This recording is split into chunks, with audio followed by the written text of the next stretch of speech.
कहानी जादुई चीकू खरगोश और नीलमणि का रहस्य। नमस्ते प्यारे दोस्तों, स्वागत है आपका चीकू मिकू टीवी पर, जहां होती है हर दिन एक नई सीख और हर पल एक नई मस्ती।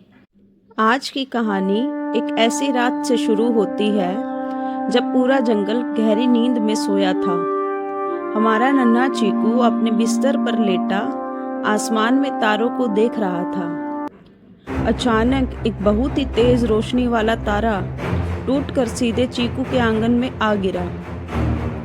चीकू डरते डरते बाहर निकला और उसने देखा कि मिट्टी के बीच एक छोटी सी नीलमणि चमक रही है। जैसे ही चीकू ने उत्सुकता से उस मणि को हाथ लगाया, एक जादुई नीली रोशनी उसके पूरे शरीर में समा गई। उसे महसूस हुआ जैसे उसके अंदर बिजली जैसी फुर्ती आ गई हो और उसके कान पहले से ज़्यादा लंबे और सुनहरे हो गए थे। अगली सुबह जब चीकू सोकर उठा तो उसे सब कुछ बदला बदला सा लगा। उसने जैसे ही एक छोटी सी छलांग लगाई, वह सीधे एक ऊंचे पेड़ की सबसे ऊंची वाली टहनी पर जा पहुंचा। चीकू बड़ा हैरान था। वह अब हवा में तैर सकता था और बहुत दूर दूर की आवाज भी साफ साफ सुन सकता था।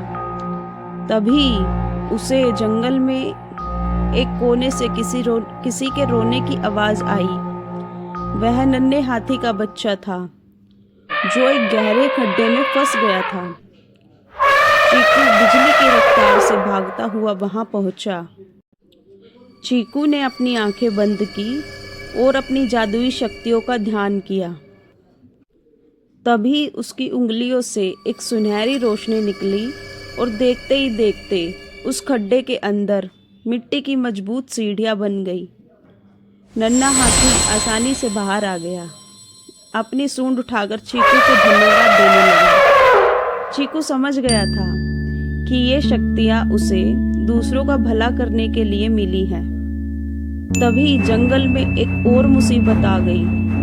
कालू भेड़िया, हाँ कालू भेड़िया, जो बहुत ही लालची था, उसने जंगल के मीठे फलों के बगीचे पर कब्जा कर लिया था और किसी भी जानवर को वहां आने से मना कर दिया।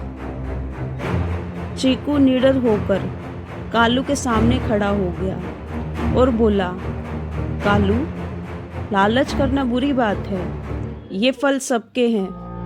कालू गुस्से में चीकू पर झपटा, लेकिन चीकू ने हवा में हाथ घुमाया और अचानक कालू के चारों तरफ फूलों का एक जादुई दीवार बन गई।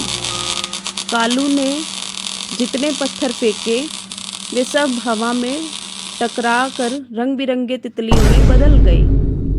यह देखकर कालू डर गया और उसे अपनी गलती का एहसास हुआ। उसने वादा किया कि वह अब कभी किसी को परेशान नहीं करेगा।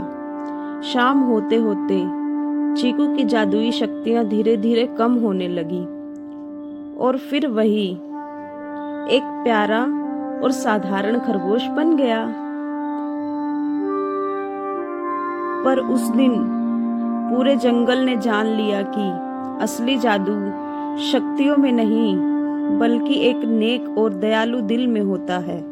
तो मेरे प्यारे दोस्तों, कैसी लगी आपको जादुई चीकू की यह कहानी? अगर आपको एक दिन के लिए कोई जादुई शक्ति मिले तो आप उससे क्या करना चाहोगे? जल्दी से नीचे कमेंट करके मुझे बताओ। अगर वीडियो पसंद आया हो तो लाइक और शेयर ज़रूर करें और हमारे चैनल चीकू मिकू टीवी को सब्सक्राइब करना न भूलें, क्योंकि यहाँ होती है हर दिन एक नई सीख और हर पल एक नई मस्ती। तो मिलते हैं अगली वीडियो में। Bye bye.